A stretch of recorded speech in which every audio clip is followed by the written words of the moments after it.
Welcome to my channel Best Islamic Insights. بسم اللہ الرحمن الرحیم۔ السلام علیکم ورحمۃ اللہ وبرکاتہ۔ پیارے ناظرین، اگر دولت سنبھال سکتے ہو تو کسی بھی نماز کے بعد سینے پر ہاتھ رکھ کر پڑھ لیں۔ ذاتی مکان، گاڑی، بے تحاشا دولت آ جائے گی۔ محترم ناظرین، آج کا قیمتی وظیفہ آپ کو بتانے جا رہا ہوں۔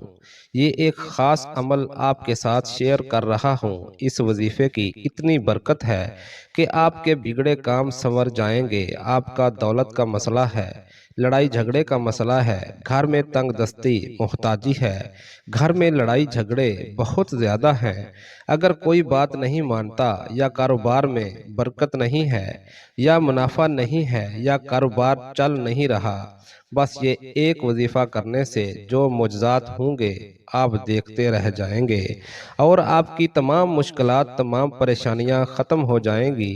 آج کے دن یہ خاص وظیفہ کر لیجئے۔ اس سورت کو پڑھنے والا آج تک کبھی کسی حاجت سے محروم نہیں ہوا۔ اس آیت کو پڑھنے والے کو مانگنا نہیں پڑتا اور اسے مل جاتا ہے۔ میرے بھائیوں، نبی کریم صلی اللہ علیہ وآلہ وسلم نے فرمایا، اے عبداللہ بن قیس، کیا میں تمہیں جنت کے خزانوں میں سے ایک خزانے کے متعلق نہ بتاؤں؟ میں نے عرض کیا، یا رسول اللہ صلی اللہ علیہ وآلہ وسلم، کیوں نہیں، ضرور بتائیے۔ تو آپ صلی اللہ علیہ وآلہ وسلم نے فرمایا، تم کہو، لا حول ولا قوت الا باللہ۔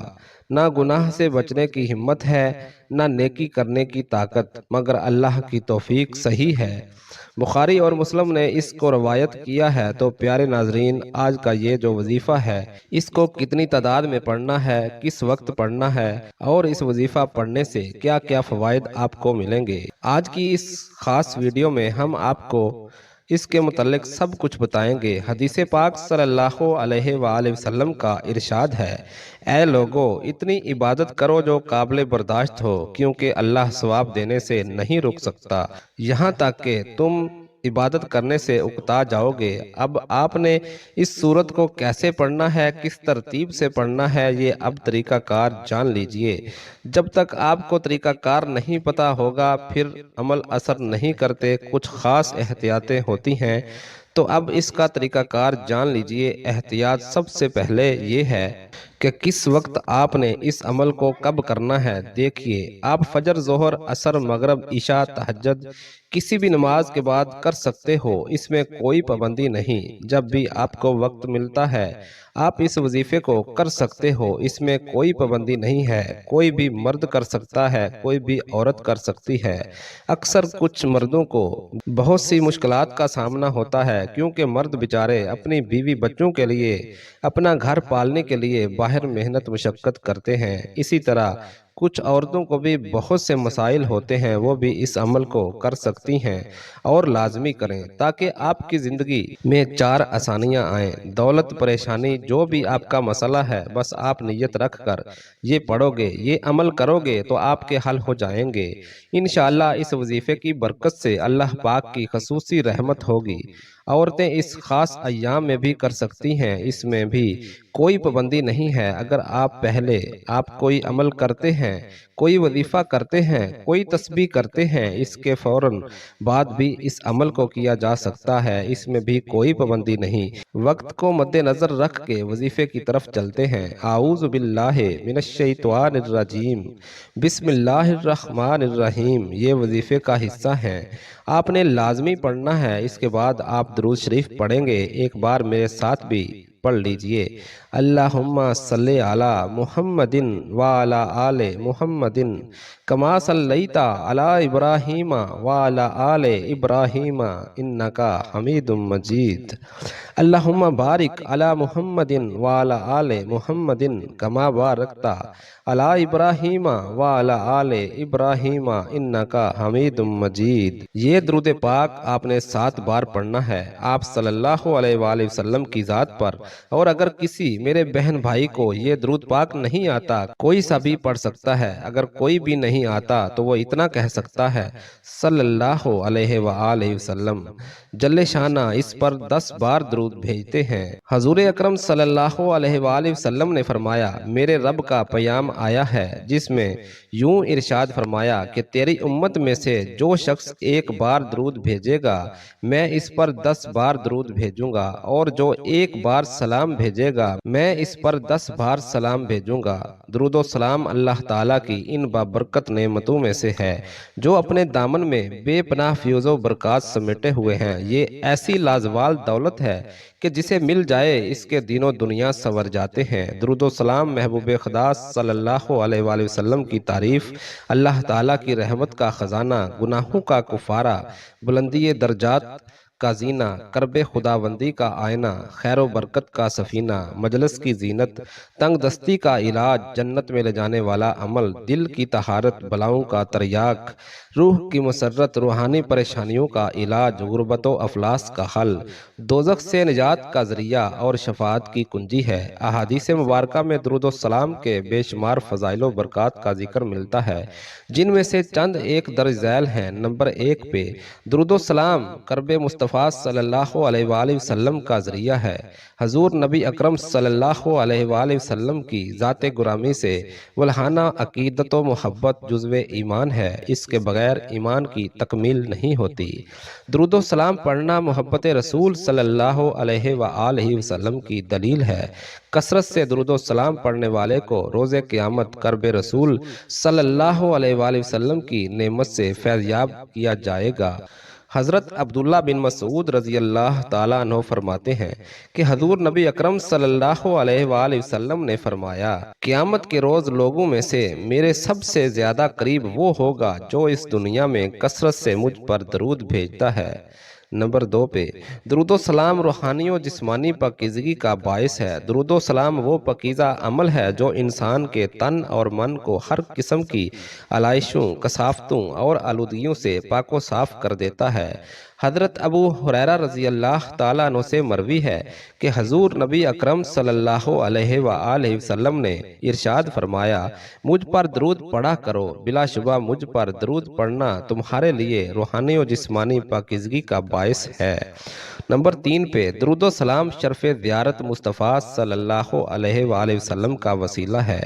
درود و سلام کی سب سے بڑی فضیلت اور خصوصیت یہ ہے کہ کثرت سے درود و سلام پڑھنے والے کو خواب یا حالت بیداری میں حضور نبی کریم صلی اللہ علیہ وآلہ وسلم کی زیارت نصیب ہوتی ہے۔ حضور نبی اکرم صلی اللہ علیہ وآلہ وسلم کی زیارت بہت بڑی سعادت ہے جو ہر ایک کو میسر نہیں آتی، بلکہ خال خال کی کسی کو نصیب نہیں ہوتا، جو ہر ایک کو میسر نہیں آتی۔ حضرت ابن عباس رضی اللہ تعالیٰ عنہ سے مروی ہے کہ حضور نبی اکرم صلی اللہ علیہ وآلہ وسلم نے فرمایا جو مومن جمعہ کی رات 2 رکعت اس طرح پڑھے کہ ہر رکعت میں 25 مرتبہ قل هو اللہ احد سورۃ فاتحہ کے بعد پڑھے، پھر 1000 مرتبہ یہ درود پڑھے اللہم صلی علی محمد النبی الامی، تو آنے والے جمعہ سے پہلے خواب میں میری زیارت کرے گا۔ جو میری زیارت کرے گا اللہ تعالیٰ اس کے گناہ معاف فرما دے گا۔ نمبر 4 پہ درود و سلام نزول رحمت خداوندی کا باعث ہے۔ درود و سلام کا ورد رحمت خداوندی کا خزانہ ہے۔ جو شخص خصوص دل سے درود و سلام کا ورد کرے تو اللہ تعالیٰ اس پر اپنی رحمتوں کی بارش نازل فرماتا ہے۔ یہ اللہ تعالیٰ کا کتنا بڑا احسان ہے کہ ہم اس کے محبوب کی صرف تھوڑی سی تعریف کرتے ہیں تو وہ ہمیں اپنی رحمتوں کے خزانوں سے مالا مال کر دیتا ہے۔ حضرت ابو ہریرہ رضی اللہ تعالیٰ عنہ سے مروی ہے کہ حضور نبی اکرم صلی اللہ علیہ وآلہ وسلم نے فرمایا من صلی علیہ واحدۃ صلی اللہ علیہ عشر النبی صلی اللہ علیہ وآلہ وسلم بعد التشہد، جس نے مجھ پر 1 مرتبہ درود پڑھا اللہ تعالیٰ اس پر 10 مرتبہ رحمتیں نازل فرمائے گا۔ نمبر 5 پہ درود و سلام گناہوں کی بخشش کا ذریعہ ہے۔ اللہ تعالیٰ اپنے بندوں پر بڑا مہربان ہے، اس کی رحمت بندوں کی بخشش کے بہانے تلاش کرتی رہتی ہے۔ اللہ کے محبوب صلی اللہ علیہ وآلہ وسلم پر درود و سلام بھیجنا بھی انہی بخشش کے بہانوں میں سے ایک ہے۔ حضرت انس بن مالک رضی اللہ تعالیٰ عنہ روایت کرتے ہیں کہ حضور نبی اکرم صلی اللہ علیہ وآلہ وسلم نے فرمایا، جب اللہ تعالیٰ کے لیے محبت رکھنے والے دو بندے ایک دوسرے سے ملتے ہیں اور حضور نبی اکرم صلی اللہ علیہ وآلہ وسلم پر درود بھیجتے ہیں تو ایک دوسرے سے علیحدہ ہونے سے پہلے ان کے اگلے پچھلے سب گناہ معاف ہو جاتے ہیں۔ نمبر 6 پہ درود و سلام دنیا کے غموں کا مداوع ہے۔ حضرت ابی بن کعب رضی اللہ تعالیٰ عنہ فرماتے ہیں، میں نے عرض کیا، یا رسول اللہ صلی اللہ علیہ وآلہ وسلم، میں آپ پر کثرت کے ساتھ درود پڑھتا ہوں، میں اپنی دعا کا کتنا حصہ آپ پر درود کے لیے مقرر کروں؟ آپ صلی اللہ علیہ وآلہ وسلم نے فرمایا، جتنا تم پسند کرو۔ میں نے عرض کیا، 1/4۔ آپ صلی اللہ علیہ وآلہ وسلم نے فرمایا، ٹھیک ہے، لیکن اگر کچھ اور بڑھا دو تو بہتر ہے۔ میں نے عرض کیا، کیا آدھا حصہ؟ آپ صلی اللہ علیہ وآلہ وسلم نے فرمایا، ٹھیک ہے، لیکن اگر کچھ اور بڑھا دو تو بہتر ہے۔ میں نے عرض کیا، 2/3۔ فرمایا، اس میں بھی اضافہ کر دو تو بہتر ہے۔ میں نے عرض کیا، میں اپنی ساری دعا کا وقت آپ پر درود کے لیے وقف کر دوں گا۔ آپ صلی اللہ علیہ وآلہ وسلم نے فرمایا، تب تو تیرا ہر غم دور ہوگا اور ہر گناہ معاف کر دیا جائے گا۔ نمبر 7 پہ درود و سلام قبولیت دعا کا ذریعہ ہے۔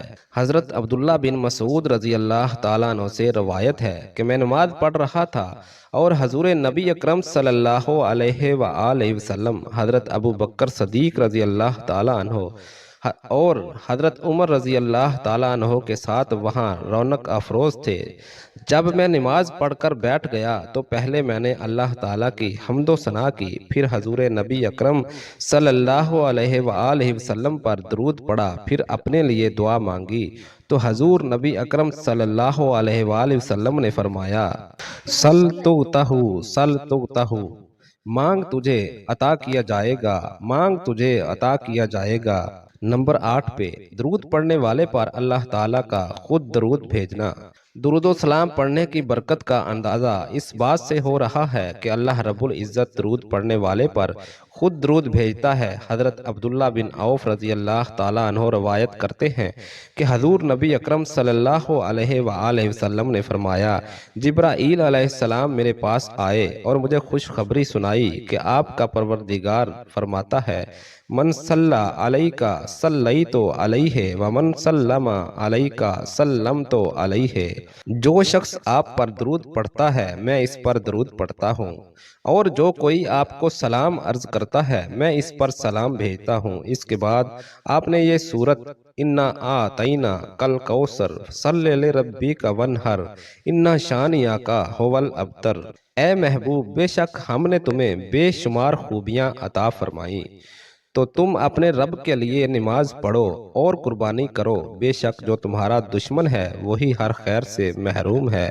پڑھنی ہے۔ قرآن پاک کی سورت کوثر کے نام سے بھی ہم جانتے ہیں۔ اس سورت کو آپ نے کب پڑھنا ہے اور کیسے پڑھنا ہے، کتنی بار پڑھنا ہے، سب طریقہ بتایا جائے گا انشاءاللہ۔ جب آپ اس وظیفے کو کریں گے یہ سب پریشانیاں آپ کے اوپر سے دور ہو جائیں گی۔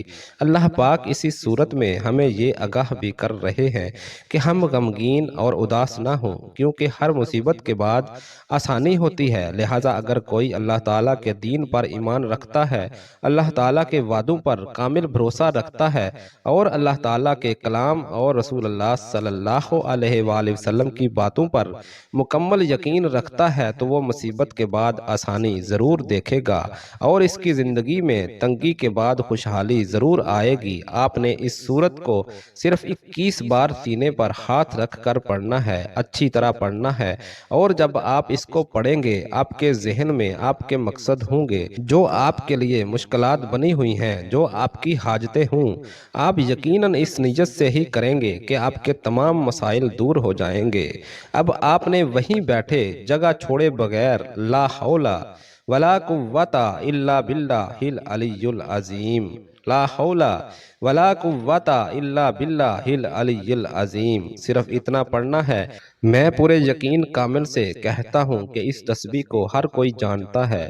لا حول ولا قوت الا باللہ کا مطلب حضرت عبداللہ بن مسعود رضی اللہ تعالیٰ عنہ فرماتے ہیں کہ لا حول ولا قوت الا باللہ کو میں نے رسول اللہ صلی اللہ علیہ وآلہ وسلم کے سامنے پڑھا تو آپ صلی اللہ علیہ وآلہ وسلم نے فرمایا کہ اس کا مطلب جانتے ہو کیا ہے؟ میں نے عرض کیا اللہ اور اس کے رسول صلی اللہ علیہ وآلہ وسلم خوب جانتے ہیں۔ آپ صلی اللہ علیہ وآلہ وسلم نے خود ہی ارشاد فرمایا اس کا مطلب یہ ہے گناہ سے بھرنے کی طاقت نہیں مگر اللہ کی حفاظت سے، اور اللہ کی عبادت کرنے کی قوت نہیں مگر اللہ کی مدد سے، اور فرمایا جو بندہ ہر وقت استغفار کرتا رہتا ہے اللہ اس کی ہر مشکل آسان کر دیتا ہے اور ہر غم دور کر دیتا ہے، اور ایسی جگہ سے روزی دیتا ہے کہ جہاں سے اس کا گمان بھی نہیں ہوتا۔ اس کی آپ نے 100 دانوں کی ایک تسبیح کرنی ہے۔ اس کے بعد آپ نے دعا کرنی ہے سبحان اللہ یا رب کریم، یا اللہ آپ کو اپنی شان کریمی کا واسطہ ہم گناہ گاروں پر اپنے گھر کے دروازے بند نہ کر۔ ہم سیاہ کار ہیں لیکن ہیں تو تیرے ہی بندے، تیرے سوا ہمارا کوئی سہارا نہیں۔ یا ذوالجلال والاکرام، ہم تجھ سے اپنے گناہ کی معافی مانگتے ہیں، جو تنہائی میں کیا یا محفل میں کیا، نادانی میں کیا یا انجانے میں کیا، چھپ کر یا ظاہر کیا۔ اللہ اپنی شان کریمی کے صدقے، اپنے کعبہ کی عظمت کے صدقے معاف فرما دے۔ پیارے ناظرین، اگر ہم 5 وقت کی نماز ادا کرنا شروع کر دیں تو اللہ تبارک و تعالی ہمیں تمام برائیوں سے بچا لیں گے۔ یعنی نماز تقوی سکھا دیتی ہے، نماز برائیوں سے روکتی ہے اور نیکی کی طرف لاتی ہے۔ اگر ہم اپنی نماز میں خشوع و خضوع پیدا کر لیں اور اسے باقاعدگی سے ادا کریں تو ہم ہر طرح کی برائیوں سے بچ سکتے ہیں۔ اللہ پاک ہمیں دین کی مکمل سمجھ نصیب کرے اور ہمارا خاتمہ ایمان پر فرمائے۔ اللہ تبارک و تعالیٰ سے دعا ہے کہ اللہ تبارک و تعالی ہمیں نیکی کے راستے پر قائم رکھے اور برائیوں سے بچائے، اور اللہ تبارک و تعالی ہمیں اسلام کے اصولوں کے مطابق زندگی بسر کرنے کی توفیق عطا فرمائے اور تمام امت مسلمہ پر رحم کرے۔ اللہ تبارک و تعالی ہمیں صغیرہ کبیرہ گناہوں سے محفوظ رکھے، آمین یا رب العالمین۔